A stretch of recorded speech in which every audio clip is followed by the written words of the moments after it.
Our guest this evening is Martina Skelly, founder of YellowSchedule. We would first like to thank our sponsors, Bank of Ireland, CPL Recruitment and Tiernan Properties, all of which are represented tonight if anyone wants to speak with them about business. Startup Grind has 180 chapters globally, and I'm very glad to bring the first one outside Dublin to Limerick.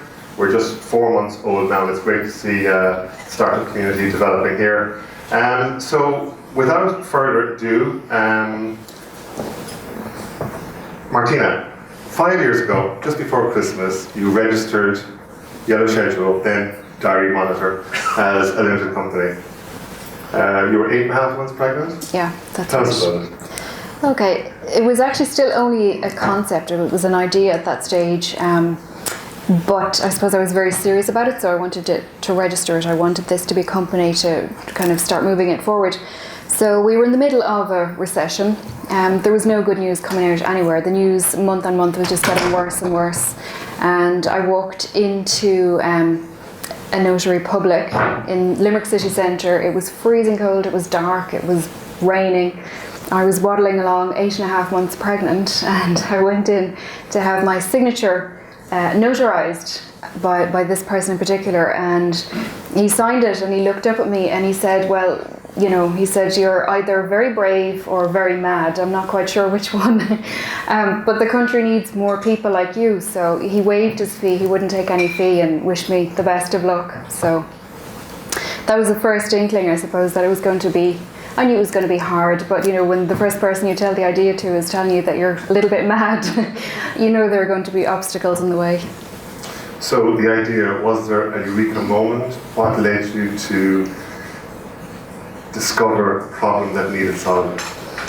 Well, anyone who knows me knows that I don't remember dates and times very well. There are some stories around that. You know, even birthdays, anniversaries, I forget them all, just can't remember them.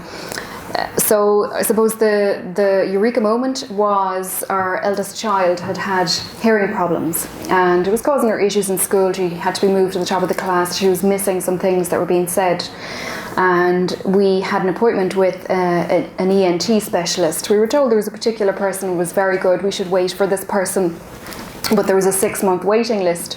So we duly waited. I remembered the appointment incorrectly and we duly missed it. So my eldest daughter was not very happy with me, and I wasn't very pleased with myself either. And prior to that, I project managed for Irish Farmhouse Holidays the development of their live booking system. So these tiny little B&B, farmhouse B&Bs dotted around Ireland, there were 300 of them, had actually custom built their own system whereby somebody sitting, you know, in Australia or California could book live room availability with a ban on tea, maybe in the wilds of Donegal. And it wasn't a request a booking or, you know, send an inquiry form. They were getting the live availability. So I thought, it really hasn't filtered down to services. It hasn't filtered out to medical appointments, even local services. You know, you still pick up the phone, you try and find a time that suits you both mutually. So that's really what sparked the idea. I started doing some initial research to look at what was out there and whether we could do it better. And that's really where it came from. Okay. And how did you go about carrying out the research? I suppose it was a lot of desktop research initially. It was looking at, I had a digital marketing background, so some of it was looking at the trends and Google Trends, what phrases were rising, and we could see that, you know, in terms of hotel accommodation, it had filtered down to the lowest, you know, the smallest provider.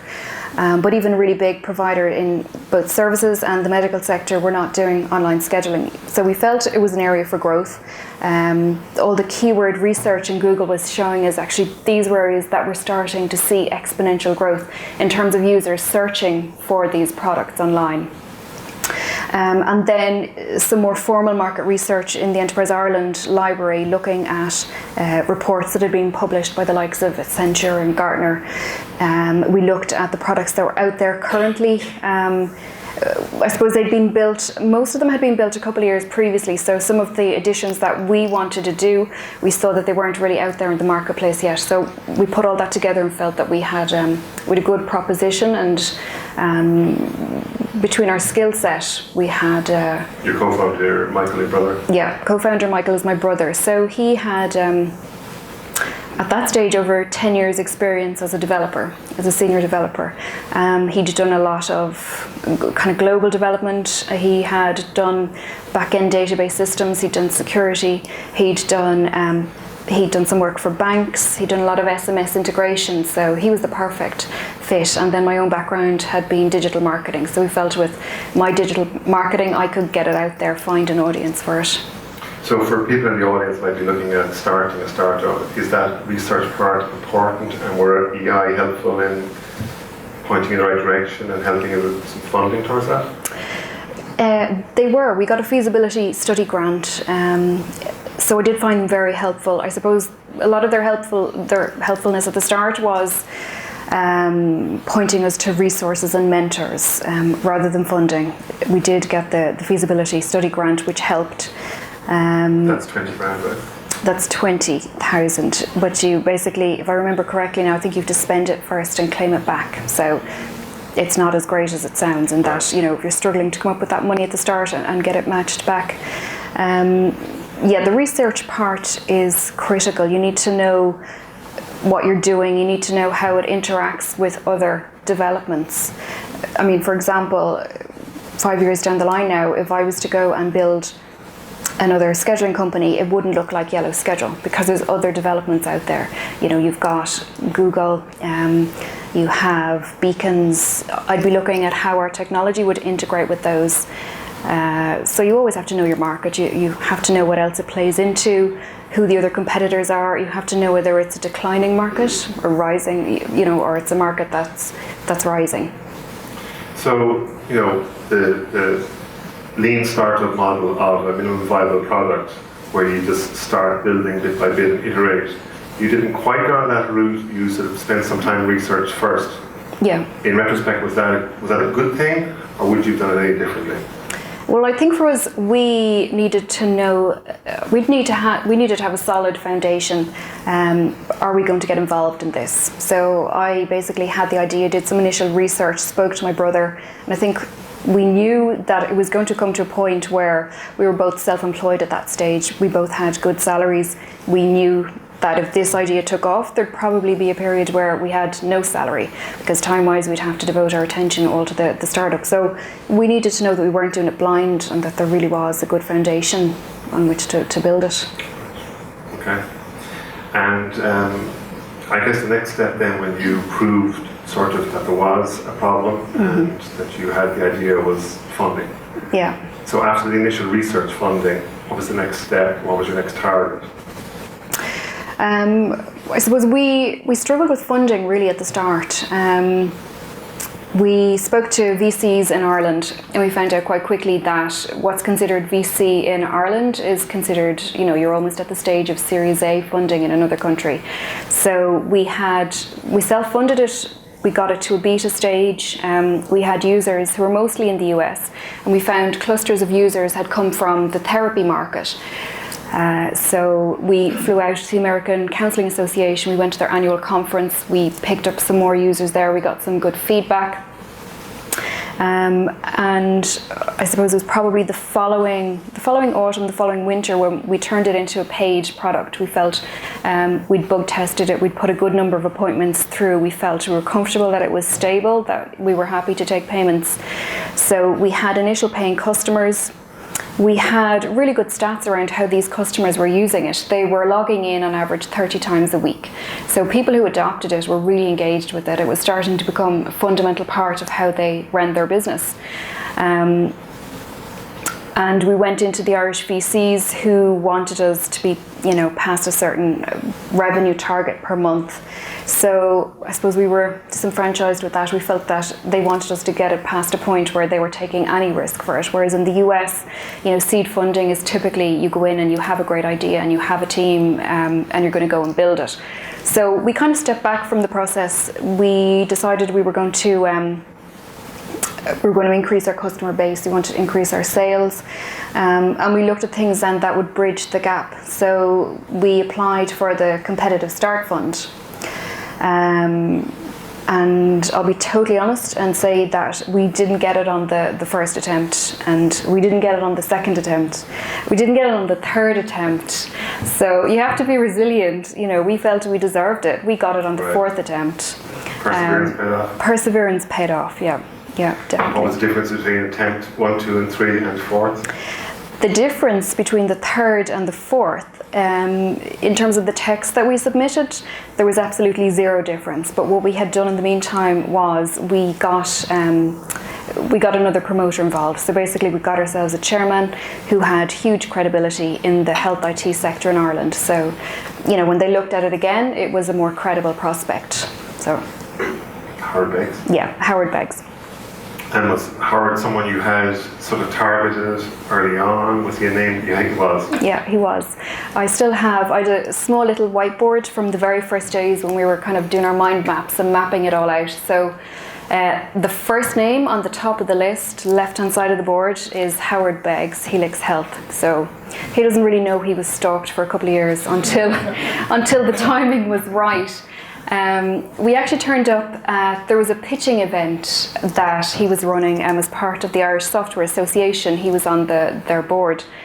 They ran a pitching event and the winners were going through to VCs to pitch for funding. So we'd already spoken to the VCs. We felt we weren't necessarily ready to go through. We didn't feel we were going to win it, but we wanted to stand in front of Howard Beggs and we thought he'd actually like the product. So we geared our pitch and everything we were saying to make it very attractive to Howard Beggs. And sure enough, we didn't go through, but that wasn't the goal of the meeting. We wanted to meet Howard. Howard really liked the product, wanted to meet us afterwards in his offices, and we took it from there. So, yeah. So being strategic is quite important. And a lot of startups spend a lot of time chasing the money. Yeah. So you were kind of doing that on the one side, but your specific goal seems to have worked for you. Yeah, we were. So having him then as a chairman gave your fourth application, more credibility? Yeah. Excellent. Absolutely. And I suppose as promoters, you know, we both knew what we were doing in our professions previously, but we'd been very under the radar. So I can understand somebody looking at our application and not necessarily feeling that we had credibility or we had any sort of a track record, but somebody like Howard does. And you went down.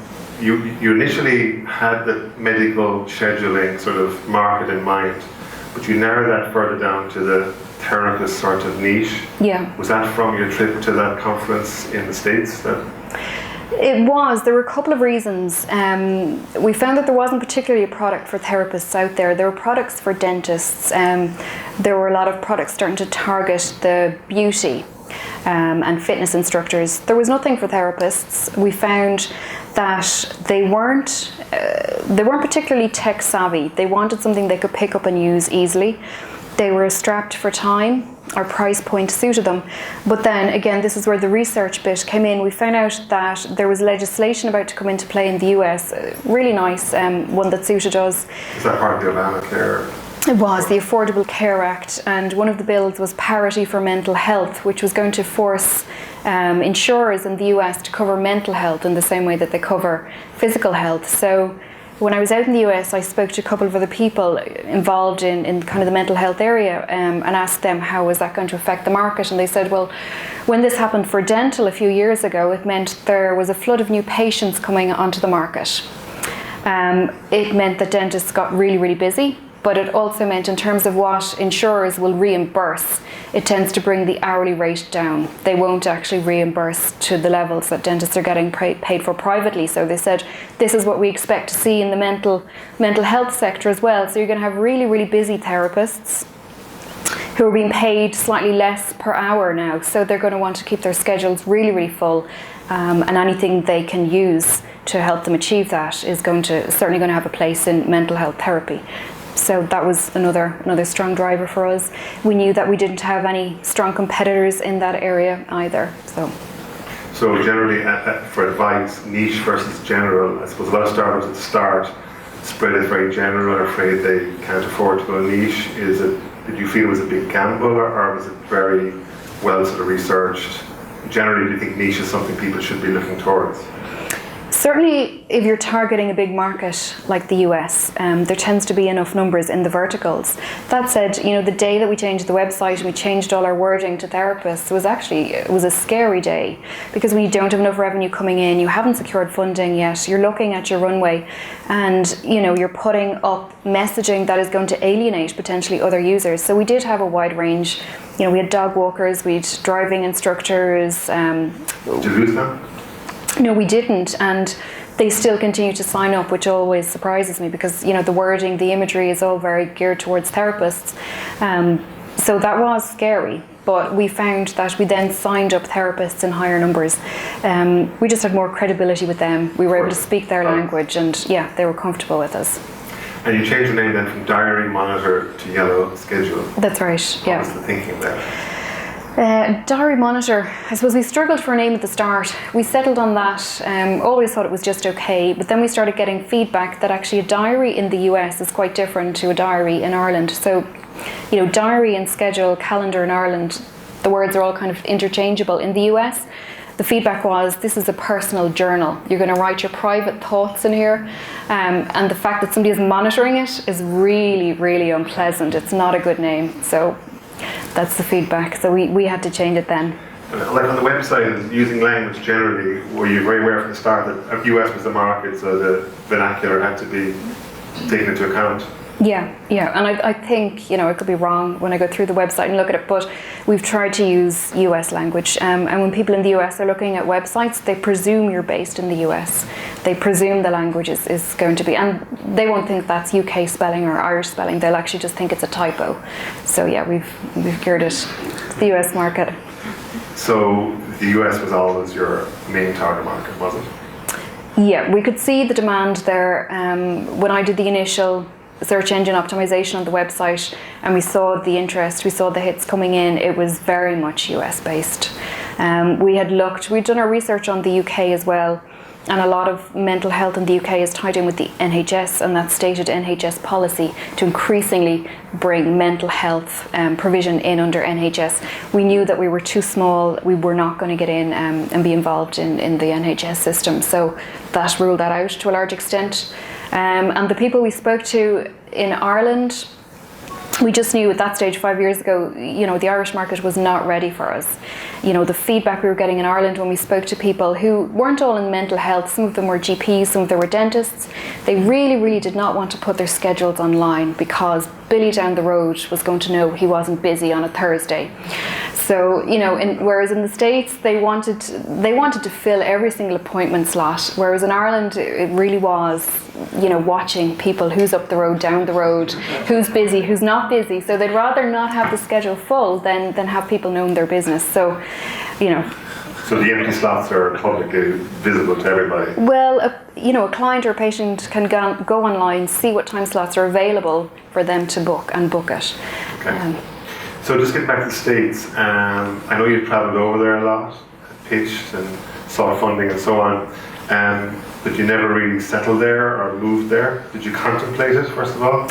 Yeah, I did contemplate it. I actually took part in the Enterprise Ireland Access Silicon Valley programme, which is a boot camp. I think it's a 5-day boot camp in Dublin, and then it's a 2-week trip, which is kind of mentored, and there's introductions made on your behalf in Silicon Valley. So to the point that, I even started looking at houses seriously and talking to my husband about it. He could have transferred over with his company.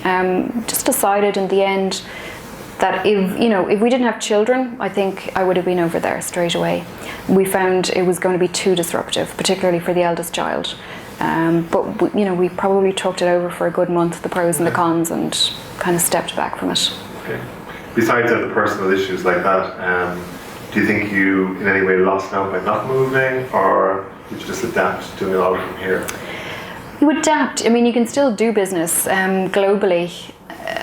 That's the nature of the internet. Given that most of our market is in the US, customer support is harder. There are time zone issues.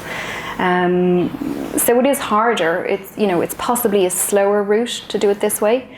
the people we're interested in partnering with, a lot of them are based in the US, and there's huge potential there. And I've no doubt that if I was on the ground and able to pop into their offices, it would move things along faster. So for the enterprise sales, more important to be there? The partnerships, the enterprise sales, the enterprise sales, they will want to meet you. So you can hop on a plane and you can do that, but you need to be really careful with your time.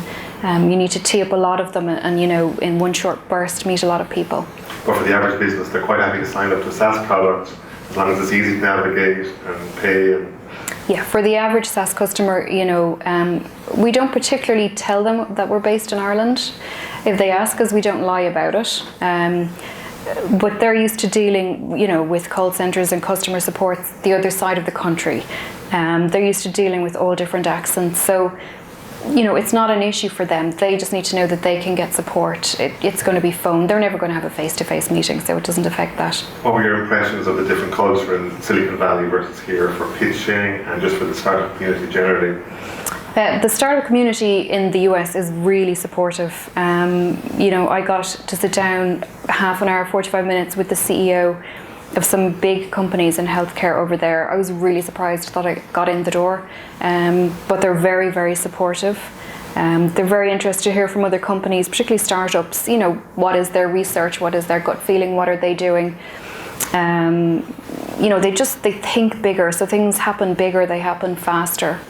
I found Irish companies have great ideas. That's one thing I found. The fact that it's so hard to get funding here. You can't go in to a VC or an angel investor in Ireland and talk about your Airbnb for dogs. You have to have a very solid product that you can sell. So it forces a sense really on Irish companies, and I think Irish companies who look for VC funding in the US, who are willing to maybe relocate over there, they've such a solid idea. They've a route to market. But I suppose the downside of that is that we do miss out on the moonshots. Twitter, Facebook, all of these. I can't see them getting funded in Ireland or getting off the ground in Ireland. So, the mad ones that really do become unicorns, as they call them, they are moonshots, and some of them are mad ideas, but they do get funded over there. So unicorn is a company that's worth over $1 billion, yeah. So the Silicon Valley trip was worthwhile, that 2-week program? Did you feel it was worthwhile? Yeah, very worthwhile. Some very good contacts, some partnerships came out of that. We actually got down the road at that point as well of getting a term sheet from a US investor. So we spoke to some investors who would have wanted us to relocate if they were going to invest. We spoke to other investors who would come in as part of a round, and then there were other investors who were happy to put, what to them was relatively small amounts of money into a company based in Ireland, given that they'd had really strong introductions from Enterprise Ireland. We hadn't just turned up, knocking on their door. So the strong introduction counted for a lot of credibility. So, Irish companies can go over, they can get funded, particularly if they have initial traction and payment and, good metrics behind it. I suppose coincidentally, I came home from that trip, so that was the end of November. I think it was 2013. So came home at the end of that trip, and the person who subsequently became our investor had actually been in touch with our chairman at that point. He wanted to meet us. He had just left his company as CEO. He'd retired. He was looking to invest. So that just came around really quickly in the end. So we met him in December, and we'd closed the funding by the end of January. So. Can we ask how much that was worth? Yeah, that was 350,000, and then that was matched by Enterprise Ireland to the tune of 250,000. So that brought it to around 600,000. Excellent. And what has that enabled you to do? I suppose that's at that stage we were looking at a timeline realistically in terms of probably 6 months left. Our outgoings were not being covered by our sales at that point, so it's enabled us to cover costs. It's enabled us to, in terms of the infrastructure behind it, we re-engineered that substantially last year. So the server, the setup, the security, the data backup, all of that, we put a huge amount of investment into that. We're very happy that it's secure, can stand up to scrutiny, that we can comfortably say to our customers that you fulfill the legislation in the US. It enabled us to put money into marketing, to take on developers, to take on proper office space instead of hot desking. So it was a lifeline for us. It was a necessity at that point. Excellent. I remember you mentioned it to me a couple of years ago too. You were part of a EI delegation over to South by Southwest in Austin. And for people who haven't heard of it, it's probably the biggest digital conference globally. They take over 16 people every year. I know there's some people in this room that are HPSU clients that are looking at going. Would you advise that it's worth doing? What was your experience of it? I think it depends on the industry sector. It was worthwhile for us doing. At that point, we were looking at partners who were working with small to medium businesses, so SMEs. So you get a lot of developers there, tech companies, development houses. So it was quite a good fit for us. The conference is phenomenal. I know a lot of people have probably been to the Web Summit, but in terms of the ability to mingle in South by Southwest, I think it's actually much better. I think the Web Summit in Ireland, brings people to Ireland. It's great, but I think what I found as a startup was that you were almost in the startup pen, which was the lowest of the low, and you had anybody who you really wanted to meet was sectioned away in the VIP areas. So unless you'd arranged meetings beforehand or had some sort of introduction, it's kind of hard to bump into people at the Web Summit by accident. Didn't find that at South by Southwest. I mean, that said, you can't turn up at South by Southwest and hope to bump into people and rely on serendipity. We put a good 3 or 4 weeks solid work into who do we want to meet, trying to contact them beforehand, trying to set up meetings, pestering people to give us introductions beforehand. But at the same time, some of the people you end up standing beside, and South by Southwest, it's a huge party. The amount of drink taken is frightening. All the companies outdo each other, the big companies, the Microsoft, the Google, they all try and outdo each other with the biggest parties, with the most free food, with the most free drink, exotic dances. Foursquare started there, and it's kind of the place to launch. That's right, particularly for those sort of businesses. But the caliber of people there, I shared a taxi back to the airport with a guy who'd been the head of digital for MTV, who is now a VC, and he told me the sums of money he was looking to invest. We just ended up sitting in a taxi by accident. So serendipity does play a part. It does in places like that. Yeah. I didn't sit beside somebody like that at the Web Summit in a taxi, that's for sure. So there was a pitching event at South by Southwest where you pitched, and you came across David Kidder, the author of the Startup Playbook. That's right. Can you tell us that whole story? I know you told me about that, and it was an interesting experience. So there was a pitch event basically for the Irish companies that were there. So it was in a huge room in a big hotel. I was comfortable talking about YellowSchedule. I was comfortable pitching. I wasn't necessarily comfortable in front of big crowds at that stage, so I was quite nervous. I turned up slightly before my time slot. I wanted to see some of the other Irish companies pitching. Didn't want to turn up too early. I didn't want time to start getting really nervous. So as I stood at the back of the room, I realised that some of the Irish companies, who were excellent companies, were actually getting really, really tough feedback. Really tough feedback. Was it many people? The panel had 6 people on it. There were 2 VCs. There was David Kidder. There was somebody from, I can't remember, I think it was Samsung on it. And then there was Bob McCooey, who was the CEO of the stock exchange at that point. NASDAQ, yeah. So yeah, I had thought, everybody's going to get really, really nice feedback. We'll all get little pats on the back and this is going to be easy. So I was surprised to hear that. So I was getting more nervous. Came up to the top around the side of the stage, thought I want to plan this out of my head. I want to see these guys' faces. I want to have an idea of what it's going to feel like when I'm up on the stage. So a few minutes later, my name was called and I just got so nervous. I could, feel my knees give. And I thought, okay, I'm going to be crucified up here. Let's get it started, let's get it done. it'll be over with at least. It'll be over with. So I stood up on the podium, looked down and realised that Frank Ryan, who at that stage was the CEO of Enterprise Ireland, had walked into the room with Richard Bruton. I just thought, oh God. So, and then... No pressure, yeah. And realised then that the panellists all had their head down. They were looking at notes. So I actually got a little bit annoyed about it. I thought it's really, really hard to stand up here under this pressure. I know I don't have a big voice. It doesn't carry very well, and you're not even going to look at me. So I then decided stubbornly, I'm not going to start talking until you all look up.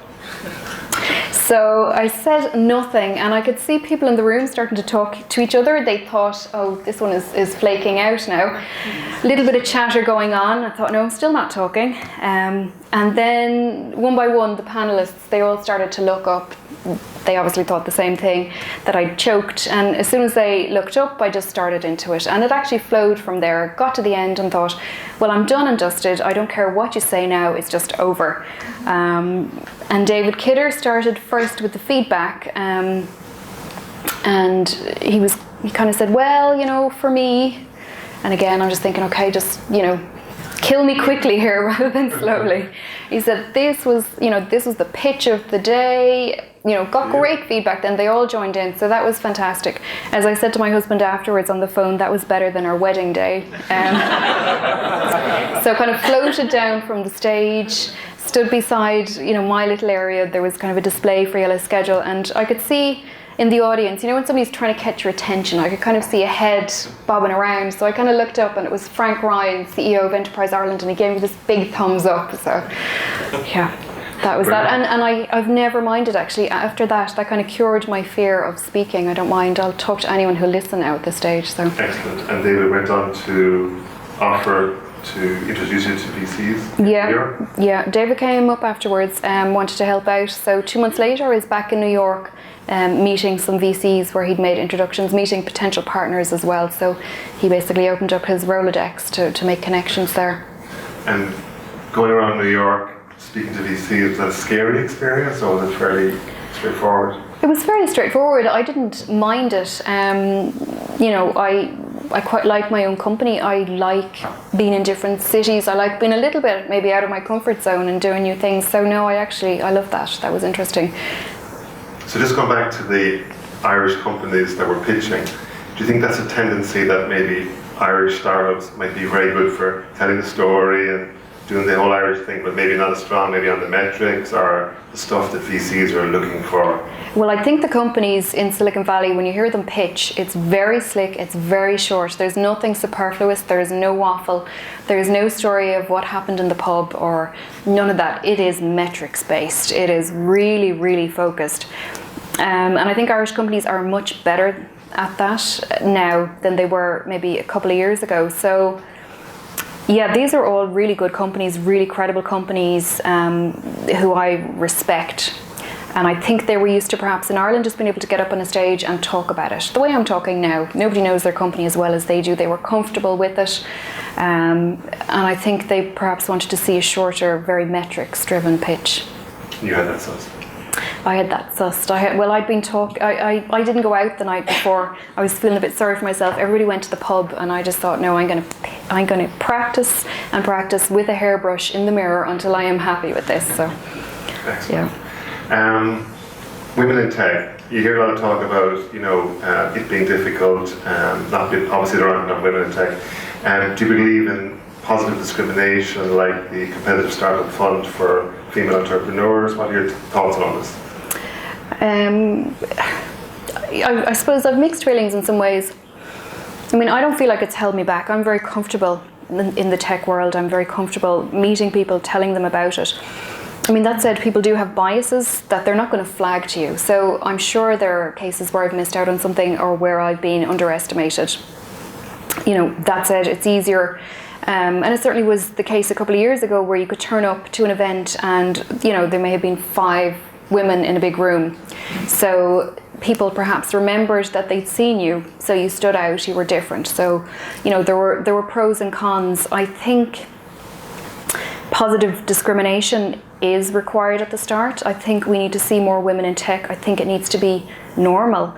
And I very much believe if you see it, you can be it. So we need to see more and more of it. I think there are things that are maybe a little bit harder, particularly for women when they're older, when families come into play. They need supports to be able to do what they need to do. Some of the feedback and the research from Enterprise Ireland is very interesting. I remember listening at one event where they said, when there's a competitive start fund or the feasibility study, when we get the applications in from men, they always ask for the maximum. But at that stage, they were saying that the women ask for, I just need this little amount here. They don't want to look greedy. They want to take a little bit and do something with it. And they were trying to change that so that women would come in and take the absolute maximum and not be dampening down their ambitions, and not be using the language, I'm going to do a little bit with this or whatever, to come in and be ambitious and to be thinking big with their skill set, which is very often a complementary skill set to men, different risk profiles and things like that. So I think positive discrimination is certainly at the start. At this stage, it's required to get more women into business and into technology. So you think women don't ask for as much as guys? I did. I don't know. That was the case a couple of years ago. That was the research from Enterprise Ireland. It'd be interesting to revisit that actually and see has it changed in the last couple of years, because I look at younger people coming up and I see great confidence there that perhaps my generation didn't have. So, perhaps that's something that's going to die out naturally, the younger generation. When you look at people, at the young scientist, and you look at the girls there, they're full of confidence and enthusiasm in their ideas, every bit as much as the guys. So, perhaps they're bringing them up differently now, and perhaps that'll feed through naturally in a couple of years. But you're probably also saying that men are better with the DS.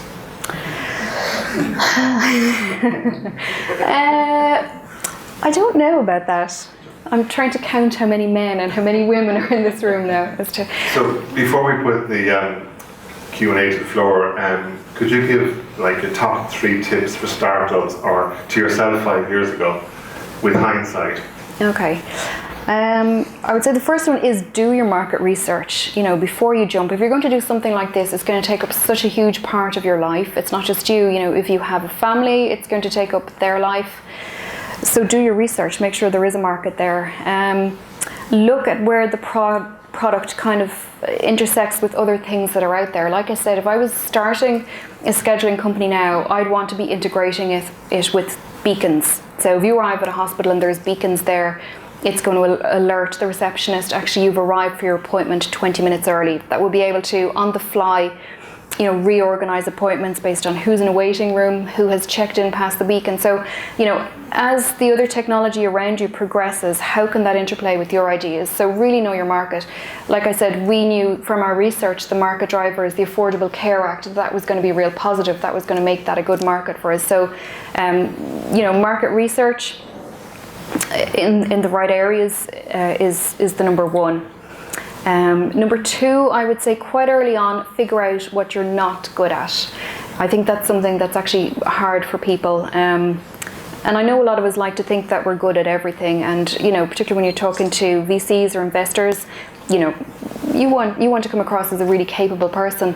I think a couple of the things we could have figured out earlier was that as a team we perhaps lacked credibility. So that difference between the 3rd application with the competitive start fund and the 4th application was having Howard Begg's name on it. So what are the gaps? What do you need to plug? And instead of having 4 applications to competitive start fund, wouldn't it have been great if we could have got it on the 1st, because we'd approached him, we'd spoken to him, we'd secured him as a chairman. So figure out the gaps, plug them in, early on. I would say my 3rd then is have a good idea of the shape of the company that you're building, and I would say there's no such, there's no one company that's better than another. It's what you want it to be. So are you building a company that's going to be a small local company? If so, and you have a co-founder, you discuss that at the start. So I think if you have an understanding in your head of what you're building, you're less likely to get sidetracked, because you're going to talk to a lot of people, Enterprise Ireland, mentors, banks, VCs, they will have different ideas and you'll end up getting pulled in a lot of different directions. But I think if you have that vision at the start, it's easier to stay on that path. If it is that you want to go big or go home, you want to try and, you know, secure 10 million funding and sell out for 100 million or whatever it is, understand that as well so that you know the metrics you need to hit to reach that. You know, is this a company that you're building to sell in 3 years? Is this a company that's going to be around in 20 years? You're going to pass it on to your kids. I think have a good, clear picture of that as well. Will help you build the sort of company that you're happy to work in. I would say to myself every now and then, and actually the lotto was 12 million tonight, so I said it tonight in the car going home. If I won the lottery tonight, would I still want to get up in the morning and go into work? And I think, you know, the answer for me is still yes. I'd still want to be at YellowSchedule if I go home and find out I've won the 12 million. So if that's the case, I think you're doing something right. There's a quote of the night up for Twitter. So, Martina, so I think you all agree, and it's been fantastic to hear such insightful local startup founder going through the startup grind, and I'd like to thank you, Martina, for coming.